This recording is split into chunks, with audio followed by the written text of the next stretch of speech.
그런데 이 도로, 철도, 예를 들어 버스, 택시 같은 이런 대중교통 수단들은 사실 우리 모두가 함께 사용하는 공공재 아니겠습니까? 맞습니다. 이게 이제 개인의 영업의 수단으로 맡겨놓으면 이게 사실 벽지, 오지 이런 데는 안 가잖아요. 돈이 되는, 돈벌이가 되는 데만 집중 배치되고 돈이 안 되는 정말 어려운 사람들이 많이 사시는 곳에는 교통이 부족한 그런 현실들이 있습니다. 사실 이런 걸 해결하는 게 바로 정부의 역할이고, 이 정부라고 하는 것은 우리가 생각하는 우리와 무관한 딴 세상이 아니고 바로 우리 자체 아니겠습니까?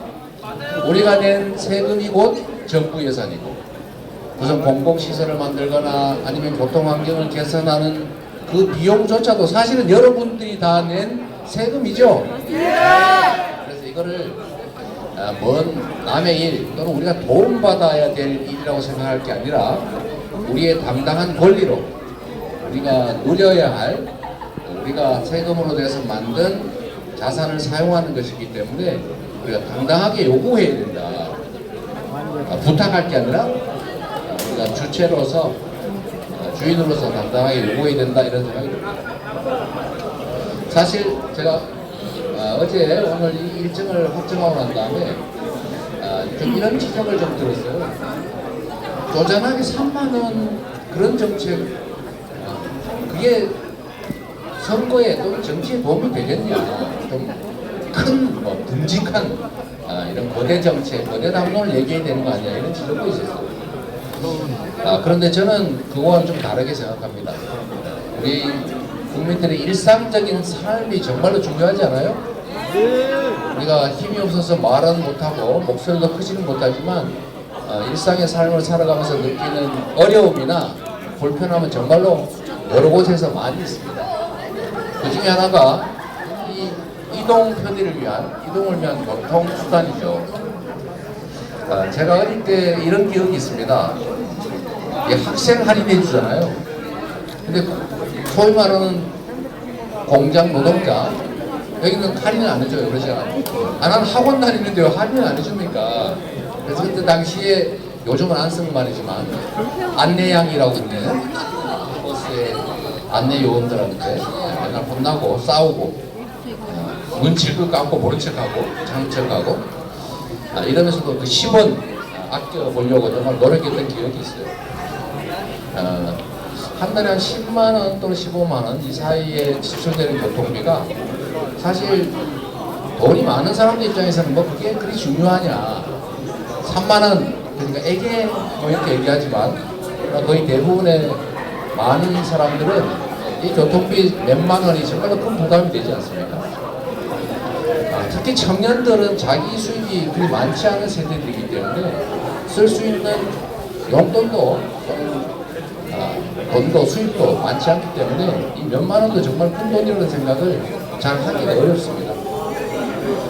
그래서 오늘은 우리가 유럽 쪽에서 유행했던 패스들 있지 않습니까?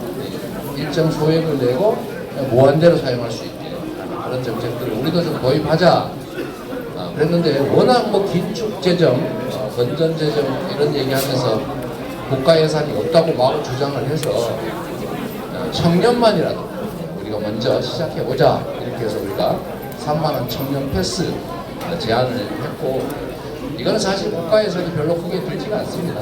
근데 기존에 있던 제도들을 조금만 조정하면 되거든요. 그리고 이게 국민들이 좋은 제도다라고 하면 전 국민에게, 전국에 다 확대해야 될 정책으로 저희가 추진해 나가려고 합니다.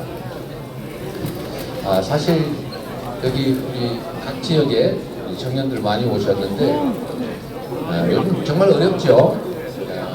대다수 국민들이 어렵긴 합니다만 사회 초년병들, 신입 세대들이 특별히 더 어렵습니다. 특히 일자리 때문에 너무 어려움들을 겪고 있는데, 이 새로운 일자리들이 많이 생겨나야 청년 세대들, 신규 세대들 여기에도 기회가 주어집니다.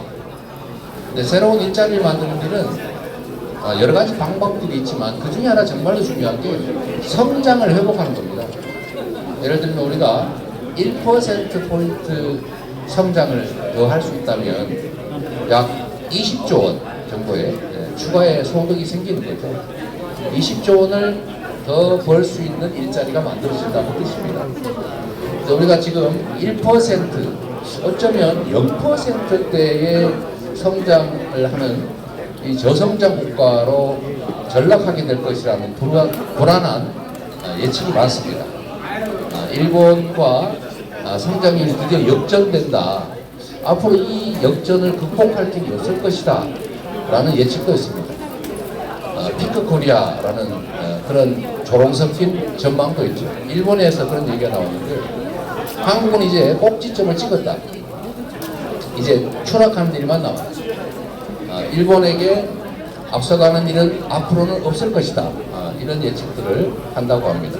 그래서는 안 되겠죠? 네. 우리는 자원은 부족하지만 정말로 열심히 공부하고 열심히 일하고 또 다른 어떤 나라의 어떤 국민들보다도 부지런하게 미래를 개척해 왔고 앞으로도 미래를 개척해 나갈 그런 국민들이기 때문에 저는 우리 사회의 리더, 특히 그중에 정치 영역의 리더들이 정신 똑바로 차리고 우리 국가가 가지고 있는 자원과 역량들을 공정하게 잘 배분하고 많은 사람들에게 기회를 준다면 또 정부가 가진 역량들을 제대로 배분한다면 저는 3% 성장은 얼마든지 회복할 수 있다고 생각합니다. 그래야 우리 국민들한테 기회가 생기고 그래야 우리가 희망이 생긴다. 동의하십니까? 네! 우리 그 길로 갔으면 좋겠습니다. 그리고 기회가 됐으니 말씀도 한번 드리고 싶습니다. 많은 분들이 전국에서 아마 보고 계실 것 같아서 지금 정부 정책 중에서 우리가 현재 경제 상황이 어렵고 또 경제 상황이 어려우니까 재정 상황이 어렵기 때문에 아끼자, 절감하자, 지출을 줄이자, 이게 지금 정부의 기본적인 방침입니다. 그런데 여러분 이렇게 하면 안 됩니다.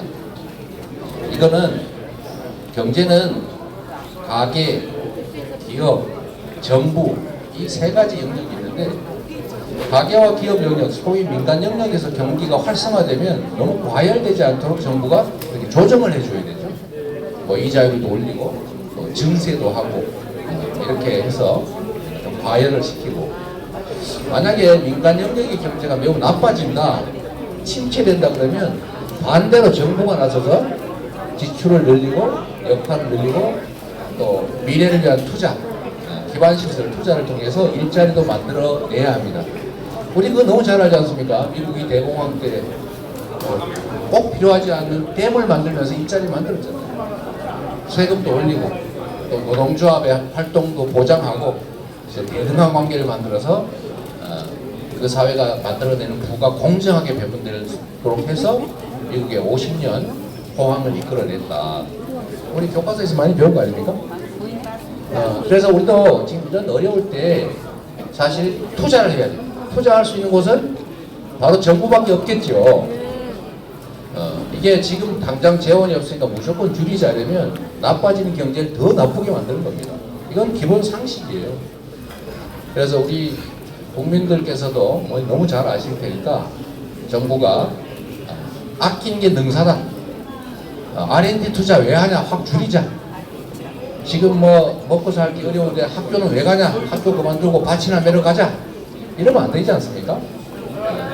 이럴 때일수록 전 세계가 지금 가고 있는 재생에너지, 친환경 에너지 기반 시설을 투자를 하면 일자리도 생기고 또 우리 산업들, 기업들이 또 미래 재생에너지 체제, 소위 에너지 전환의 시대에 적응할 수도 있습니다.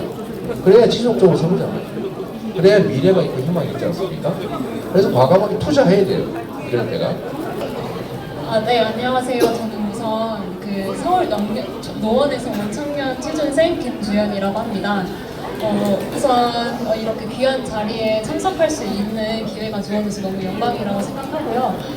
일단 거의 다 경기도에서 많이 오셨을 텐데 저 같은 경우는 서울 노원에서 왔던 이유는 이제 그 청년들의 삶이 실제로 많이 팍팍하다고 생각을 하고 이런 청년들의 진짜 목소리를 대표님께서 들어주시고 이런 청년들의 목소리가 반영되는 정책을 실현할 수 있는 기회의 장이라고 생각해서 이 자리에 오게 되었습니다. 우선 저는 이제 제가 취준생이다 보니까 학원과가 밀집되어 있는 신림동 쪽으로 많이 이제 통학을 하고 있는데요. 제가 한 달에 생활비가 약 30만 원에서 40만 원 정도 들고 있습니다. 사실 부모님이랑 아직 같이 살고 있기 때문에 생활비가 조금 친구들에 비해서는 적게 드는 편인데 그 중에서 교통비가 약 6만 원에서 7만 원 정도가 나옵니다. 이제 신림동까지 갈 때 이제 37개 역을 지나서 버스하고 지하철을 이용하게 되는데 그 가운데 이제 중간에 환승을 하게 되면 또 300원, 400원이 추가로 지불이 되게 됩니다. 그래서 한 6, 7만 원 정도 들어서 제 기준으로는 솔직히 좀 부담스러운 것도 사실이고 이러한 정책이 만약에 시행됐을 시에는 아무래도 저는 환승면에서는 가장 큰 도움이 된다고 생각을 하는데요. 우선 다른 분들도 다 동감하실 것 같은데 보통 역이나 근처에 환승하기 전에 통학 시간이 길다 보니까 아무래도 살 게 있다거나 아니면은 볼 일이 있으면은 중간에 이제 시간을 내서 그 근처에서 일을 보게 되는데 30분이라는 시간 제한 내에 이제 일을 봐야 되다 보니까 아무래도 좀 빠르게 봐야 돼서 항상 마음이 조급했고 또 무엇보다 이 정책이 시행이 되면은 어쨌든 마음의 여유를 가지고 볼 수 있을 것 같고 친구들하고 만나서도 이제 중간에 왔다 갔다 하면서 좀 더 여유로운 마음으로 활발하게 활동할 수 있을 것 같습니다. 이제 끝으로 서울시에서 운행하는 청년 몽땅 전보통이라는 곳이나 아니면 기후동의 카드 또는 국토부에서 KBS권을 이제 제가 확인을 해봤는데요.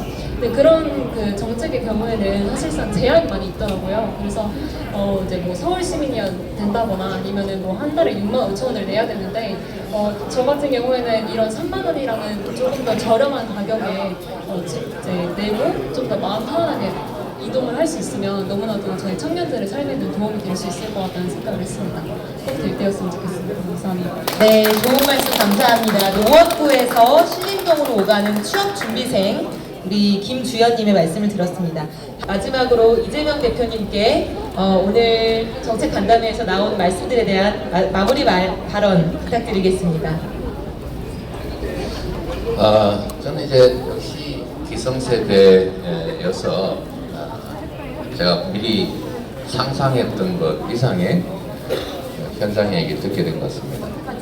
저는 그 생각 못했거든요. 3만 원 정도 초과되는 지출을 줄이면 뭘 할까까지 생각하시는 걸 저는 몰랐어요. 부담을 많이 줄일 수 있겠구나. 그리고 사실 아까 전현기 의원께서 말씀하셨습니다만 이동권이라고 하는 게 요즘은 하나의 헌법상의 권리처럼 이렇게 많이 회자됩니다. 이동하지 않으면, 통하지 않으면 삶 자체가 불가능한 시대가 됐는데 어쩌면 이 교통비 부담 때문에 이동 자체를 포기하거나 줄이는 경우도 충분히 있을 수 있겠다는 생각이 들어서 그 부분을 좀 우리가 보완한다고 생각했습니다. 그런데 이걸 아끼면 밥을 한번 따뜻하게 한 끼 제대로 먹을 수 있겠다. 또 자격증 책을 살 수 있겠다. 한 달에 한 권을 살 수 있지 않냐. 이런 얘기, 또 토익 시험이라도 모아서 볼 수 있겠다. 라는 얘기 듣고 나니까 더 절실하게 반드시 시행하게 해야 되겠다는 생각이 들었습니다. 사실 이 기성세대나 이 정치인들은 저도 포함해서 저도 나름 현장의 문제를 좀 체감해보기 위해서 많이 노력합니다만 여전히 부족하다는 생각을 하게 됐어요. 여러분들께서 겪는 어려움이 현실적으로 얼마나 큰지 또 절박한지 이 부분을 직접 더 느끼고 있어서 한편으로는 또 반성하면서 또 열심히 청년 여러분들 또 우리 국민 모두가 겪는 어쩌면 소소하게 보이는 그러나 많은 사람들이 겪는 큰 어려움에 대해서 좀 더 많이 관심을 챙기겠다는 생각을 했습니다.